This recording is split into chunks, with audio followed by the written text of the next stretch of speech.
नमस्कार दोस्तों, target with PS Parihar channel में आपका स्वागत है। सुबह की इस वीडियो में ऐसी सूचनाएं होती हैं जो विभिन्न समाचार पत्रों पर छाई हुई होती हैं और विद्यार्थियों के लिए आवश्यक होती है। तो आइए शुरू करते हैं और देख लेते हैं कि आज के समाचार पत्रों में ऐसी कौन कौन सी सूचनाएं हैं। सबसे पहले बात कर लेते हैं आरआरबी एनटीपीसी परीक्षा की। ऐसा लगता नहीं है कि आरआरबी एनटीपीसी की परीक्षा हाल फिलहाल में होने वाली है। लिखा है कि आरआरबी एनटीपीसी 2020 एग्जाम डेट जाने क्यों अभी नहीं आयोजित की जा सकती ये परीक्षा। नीचे लिखा है कि रेलवे भर्ती बोर्ड द्वारा विभिन्न रेलवे जोन में नॉन टेक्निकल पॉपुलर कैटेगरी में 35,000 से अधिक पदों पर भर्ती के लिए चयन प्रक्रिया के अंतर्गत पहले चरण की CBT 1 परीक्षा के लिए कार्यक्रम की घोषणा हाल फिलहाल में जल्द नहीं की जा सकती है। रेल मंत्रालय द्वारा हाल ही में 18 जून 2020 को दी गई ऑफिशियल जानकारी के अनुसार आरआरबी एनटीपीसी नोटिफिकेशन के माध्यम से 35,028 विभिन्न रिक्तियों के लिए रेलवे भर्ती बोर्ड को आवेदन प्राप्त हुए थे 1,26,30,000। तो इसमें चूंकि विद्यार्थियों की संख्या बहुत ज़्यादा है, रेलवे ने बताया है, और इनकी परीक्षा कराना इस कोरोना संक्रमण काल में बहुत मुश्किल है। दैनिक जागरण की ये रिपोर्ट है जिसमें लिखा है कि इन कारणों से ये परीक्षा फिलहाल नहीं हो सकती है। लिखा है कि रेलवे ने आरआरबी एनटीपीसी 2020 परीक्षा को कोविड-19 के दौर में आयोजित करने में आ रही समस्याओं के बारे में बताया। उम्मीदवारों का मास्क पहनना, जिसके कारण हम शक्ल बनकर परीक्षा देने वालों पर लगाम लगाने की चुनौती होगी। परीक्षा केंद्र पर भीड़ भी इकट्ठा होगी जिससे संक्रमण का खतरा होगा। प्रत्येक परीक्षा केंद्र पर हर शिफ्ट की परीक्षा के बाद में सैनिटाइजेशन की आवश्यकता होगी। सभी कुर्सियों, सभी मेजों की। प्रत्येक परीक्षा केंद्र पर सामाजिक दूरी के नियमों के पालन के मद्देनजर परीक्षार्थियों की संख्या कम करना होगा ताकि दो परीक्षार्थियों के बीच नियमों के मुताबिक दूरी सुनिश्चित की जा सके। नीचे लिखा है कि भारत में जो कोरोना संक्रमितों की जो संख्या वो 6 लाख के पार हो गई है। हालांकि इसमें 3.5 लाख मरीज अभी तक स्वस्थ हो चुके हैं, लेकिन हाल फिलहाल में नियंत्रण में नज़र नहीं आ रहा है। तो यहाँ पर यही लिखा है कि फिलहाल अभी इंतजार कीजिए जब तक कोविड-19 महामारी पर नियंत्रण पाए जाने का, और इस बीच सुरक्षित रहें और तैयारियों में जुटे रहें। तो फिलहाल ऐसा लगता नहीं है कि इस साल ये परीक्षा हो पाएगी। और इसी के संबंध में एक सूचना और, अगर आपने target with PS Parihar app को डाउनलोड ना किया हो तो इस ऐप को जरूर डाउनलोड कर लें। इस ऐप में आरआरबी एनटीपीसी और रेलवे की जितनी भी परीक्षाएं होती हैं सभी परीक्षाओं के टेस्ट सीरीज और मॉक टेस्ट इत्यादि उपलब्ध करा दिए गए हैं। और भी भारत की जो विभिन्न परीक्षाएं होती हैं, किसी भी राज्य की परीक्षा है, सभी परीक्षाओं के टेस्ट सीरीज उपलब्ध हैं। इसके बाद में अगली सूचना है बीएड प्रवेश परीक्षा की। ये देखिए, लिखा हुआ है कि 50 जिलों में 29 जुलाई को होगी बीएड प्रवेश परीक्षा। लखनऊ विश्वविद्यालय द्वारा आयोजित की जा रही संयुक्त बीएड प्रवेश परीक्षा 2020 प्रदेश के 50 जिलों में आयोजित होगी। और इसके बारे में एक पत्र भी सर्कुलेट हुआ है कि परीक्षा कितने बजे से लेकर कितने बजे तक होगी, किस तारीख को काउंसलिंग होगी, किस तारीख को परिणाम आएगा। ये देखिए लिखा 28 अगस्त को बीएड एंट्रेंस का रिजल्ट आ जाएगा और 14 सितंबर से काउंसलिंग हो जाएगी। इसके बाद में बात कर लेते हैं उत्तर प्रदेश अधीनस्थ सेवा चयन आयोग की। यूपी के बारे में मैं लगातार वीडियोस बनाता रहता हूं और विद्यार्थियों की जो समस्याएं हैं उनको उजागर करता रहता हूं। यूपी से पिछले 23 भर्तियों के जो परिणाम हैं वो रुके हुए हैं, लंबित हैं। विद्यार्थी ट्विटर अभियान कर रहे हैं कि जो पुरानी भर्तियां हैं कम से कम उनका परिणाम तो यूपी जारी करे। ये देखिए, एक विद्यार्थी हैं जिन्होंने ट्वीट किया है, मैं नारा हूं तो नाकाम सियासत को जिम्मेदार लिख देना, मरूं मैं जब कभी तो मेरी कब्र पर बेरोजगार लिख देना, योगी जी हमें आत्महत्या के लिए बाध्य न करो, कृषि प्राविधिक सहायक का रिजल्ट घोषित करो। और इन्होंने टैग किया है बहुत सारे लोगों को। वैसे आत्महत्या इत्यादि की बातें लिखना तो बेवकूफ़ी है, विद्यार्थियों को इस तरीके की बातें लिखनी भी नहीं चाहिए, चाहे फेसबुक हो चाहे ट्विटर हो।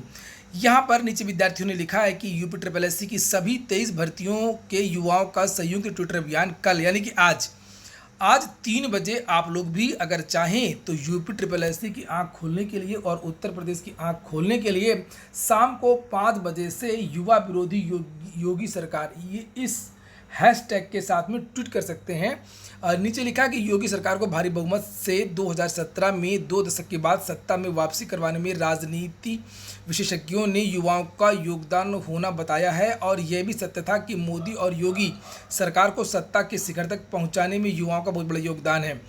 नीचे लिखा कि लेकिन उत्तर प्रदेश में 3 साल से ज़्यादा का समय बीत जाने के बाद भी बदलाव की आशा में बैठे युवाओं को कोई भी बदलाव नज़र नहीं आया है। बदलाव तो नज़र आया है, पहले भर्तियां आती थी, अब भर्तियां नहीं आती हैं। नीचे लिखा है कि योगी सरकार अभी तक पुरानी सरकारों की तरह जब से सत्ता में आई है तब से अपनी पिछली सरकार की भी भर्तियों को पूरा नहीं करा पाई है। उत्तर प्रदेश अधीनस्थ सेवा चयन आयोग की सुस्त प्रणाली छात्रों के धैर्य को तोड़ने का कार्य कर रही है। यूपी SSSC में 23 भर्तियां किसी न किसी स्तर पर लटकी पड़ी हैं, जिनसे लाखों छात्रों का भविष्य जुड़ा हुआ है। छात्रों ने आयोग की सुस्त प्रणाली और सरकार तक अपनी बात पहुंचाने के लिए ट्विटर अभियान का सहारा लेना शुरू किया है। तो ट्विटर अभियान ये संयुक्त पूरे विद्यार्थियों का है, किसी भी भर्ती के विद्यार्थी हों वो इसमें ट्वीट कर सकते हैं। पहले की जो सरकार थी उस सरकार में भ्रष्टाचार के बहुत सारे आरोप लगते थे, प्रत्येक भर्ती पर आरोप लगते थे, पेपर आउट के आरोप लगते थे, अंदर से घोटाले के आरोप लगते थे, जिनकी जांच भी हुई और इसी के आधार पर लोगों ने सरकार बदला और लोगों को उम्मीद थी कि शायद ये योगी सरकार आएगी तो विद्यार्थी हित का कार्य करेगी, लेकिन हुआ इसका उल्टा। भ्रष्टाचार के नाम पर, नियमावली में बदलाव के नाम पर, पीईटी में बदलाव के नाम पर और माध्यमिक शिक्षा सेवा चयन बोर्ड जो था उसको नया बोर्ड बनाने के नाम पर सभी भर्तियों को रोक दिया गया है। अब तो विद्यार्थियों का कहना है कि भले ही भर्तियों में भ्रष्टाचार हो लेकिन भर्तियां हों, कम से कम अवसर तो मिले विद्यार्थियों को। जांच के नाम पर बहुत सारी भर्तियों को भी रोक दिया गया है। तो याद रखिए, शाम को 5 बजे #योगी सरकार नौकरी दो। और ये है संघ लोक सेवा आयोग ने फिर से 2 परीक्षाओं को स्थगित कर दिया गया है। चूँकि कोरोना का संक्रमण लगातार बढ़ता चला जा रहा है और ऐसा लगता नहीं है कि हाल फिलहाल में कोई भी परीक्षाएं हो पाएंगी। देखिए लिखा है कि यूपी PSC ने अगस्त में होने वाली ये 2 परीक्षाएं स्थगित की हैं। यूनियन पब्लिक सर्विस कमीशन ने इंजीनियरिंग सर्विस मुख्य परीक्षा और कंबाइंड जियो साइंटिस्ट मुख्य परीक्षा को भी स्थगित कर दिया है। इसकी जानकारी आज UPSC की वेबसाइट पर दी गई। ये दोनों परीक्षाएं 9 अगस्त और 8 अगस्त को होने वाली थीं। वहीं पर नीट और जेई, इसके बारे में अभी तक कोई ऑफिशियल जानकारी तो नहीं दी गई है, लेकिन इतना तय कि ये परीक्षाएं भी स्थगित हो जाएंगी। इसके बारे में आज मानव संसाधन एवं विकास मंत्रालय निर्णय लेगा। नीट वह परीक्षा होती है जिसके माध्यम से विद्यार्थी MBBS इत्यादि के कोर्स में एडमिशन लेते हैं और जेई वह परीक्षा होती है, प्रवेश परीक्षा, जिसमें विद्यार्थी बड़े बड़े संस्थानों में, इंजीनियरिंग संस्थानों में BTech इत्यादि के लिए प्रवेश लेते हैं। ये देखिए यहाँ पर लिखा हुआ है कि जेई मेन नीट पर फैसला आज। कोरोना संक्रमण को देखते हुए मेडिकल इंजीनियरिंग प्रवेश परीक्षा पर शुक्रवार को फैसला हो सकता है। मानव संसाधन और विकास मंत्री रमेश पोखरियाल निशंक ने जेई मेन और नीट को लेकर के नेशनल टेस्टिंग एजेंसी NTA और परीक्षा समिति से रिपोर्ट मांगी है। तो ये जो परीक्षा है जेई की 18 जुलाई से लेकर के 23 जुलाई तक होनी थी और इसी तरीके से 26 जुलाई को नीट की परीक्षा होनी थी। फिलहाल तो CBSE की परीक्षाएं वो तो इसकी स्थगित कर ही दी गई हैं और ये परीक्षाएं भी संभवतः स्थगित हो जाएंगी। इसके बाद में अगली सूचना है 69,000 शिक्षक भर्ती। लिखा हुआ है सहायक अध्यापक भर्ती की राष्ट्रीय पिछड़ा वर्ग आयोग में सुनवाई। परिषदीय स्कूलों की 69,000 सहायक अध्यापक भर्ती परीक्षा की जो सुनवाई है 7 जुलाई को राष्ट्रीय पिछड़ा वर्ग आयोग में होनी है। आयोग का पत्र सोशल मीडिया पर वायरल हो रहा है। इसमें 7 जुलाई को दूसरी बार सुनवाई होने का उल्लेख है। परीक्षा संस्था से एक व्यक्ति को संबंधित रिकॉर्ड संग उपस्थित होने का निर्देश दिया गया। हालांकि इसके बारे में PNP को अभी तक कोई निर्देश प्राप्त नहीं हुए हैं। ये देखिए यहाँ पर लिखा है कि इसकी जो प्रति है अब तक परीक्षा संस्था को नहीं मिली है। सचिव ने शासन के अफसरों से इस संबंध में जानकारी मांगी है कि उन्हें पत्र मिला होगा। वायरल पत्र में याची व प्रकरण का भी स्पष्ट उल्लेख नहीं है। बता दें कि इसके बारे में भी कुछ भी स्पष्ट नहीं है, लेकिन मामला है ये MRC को लेकर के, जिसमें OBC SC ST यानी आरक्षित वर्ग के विद्यार्थियों का आरोप है कि इस भर्ती में उनको न्याय नहीं मिला है और जो विद्यार्थी जनरल में सिलेक्ट हो सकते थे उनको OBC में भेजा गया है।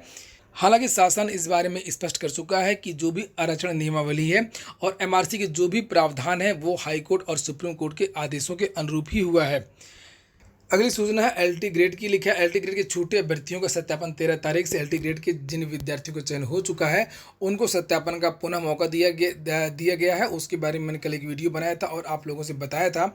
ये देखिए पूरा कार्यक्रम यहाँ पर लिखा हुआ है कि 13 जुलाई, 14 जुलाई, 15 जुलाई किस विषय के विद्यार्थियों को किस दिन बुलाया गया है। बहुत सारे विद्यार्थियों का पहले भी सत्यापन हो चुका है, लेकिन उनके डॉक्यूमेंट्स वेरिफिकेशन में कुछ कमियां रह गई थी, उनको भी पूरा करने का एक और मौका दिया गया है। यहाँ पर लिखा कि अपर शिक्षा निदेशक माध्यमिक अंजना गोयल ने आश्वासन दिया है कि एलटी ग्रेड अभ्यर्थियों को त्रुटि सुधार के लिए एक और मौका मिलेगा, लेकिन सत्यापन प्रक्रिया के साथ में विद्यालय का विकल्प चुने जाने की मांग पर सहमति नहीं बन सकी। अभ्यर्थियों को बताया गया कि सत्यापन पूरा होने के बाद ही काउंसलिंग की प्रक्रिया शुरू की जाएगी। एलटी समर्थक मोर्चा के प्रतिनिधियों की ओर से बृहस्पतिवार को उन्हें इस आशय का ज्ञापन दिया गया था। एक और सूचना है 69,000 शिक्षक भर्ती महाघोटाले की।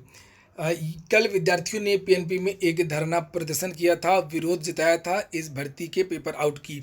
लिखा है शिक्षक भर्ती परीक्षा रद्द करने की मांग। 69,000 शिक्षक भर्ती में भ्रष्टाचार के खिलाफ न्याय मोर्चा से जुड़े छात्रों ने गुरुवार को परीक्षा नियामक प्राधिकारी कार्यालय पर प्रदर्शन किया। सोशल डिस्टेंसिंग का पालन करते हुए छात्रों ने शिक्षक भर्ती परीक्षा रद्द करने और भ्रष्टाचार की सीबीआई जांच कराने के साथ आरोपियों की गिरफ्तारी की मांग की। इसके साथ ही परीक्षा नियामक सचिव व बेसिक शिक्षा मंत्री के इस्तीफा की मांग की। तो इन लोगों के नाम लिखिए जो जिन विद्यार्थियों ने प्रदर्शन किया था। अगली सूचना है बिहार से निकली सिपाहियों की भर्ती। ये देखिए लिखा है बिहार पुलिस होमगार्ड में सिपाही के 551 पदों पर भर्ती। आज से करें आवेदन। बताने का उद्देश्य मात्र इतना है कि लगभग सभी राज्यों से कोई ना कोई भर्ती आ रही है। बिहार से भी 94,000 शिक्षकों की बहाली हुई थी। इसके पहले भी बहुत सारे पंचायत विभाग में भर्ती आई थी और इसके बाद में फिर से ये भर्ती आई है, लेकिन उत्तर प्रदेश में कोई भी भर्ती इस समय किसी भी बोर्ड से नहीं आ रही है।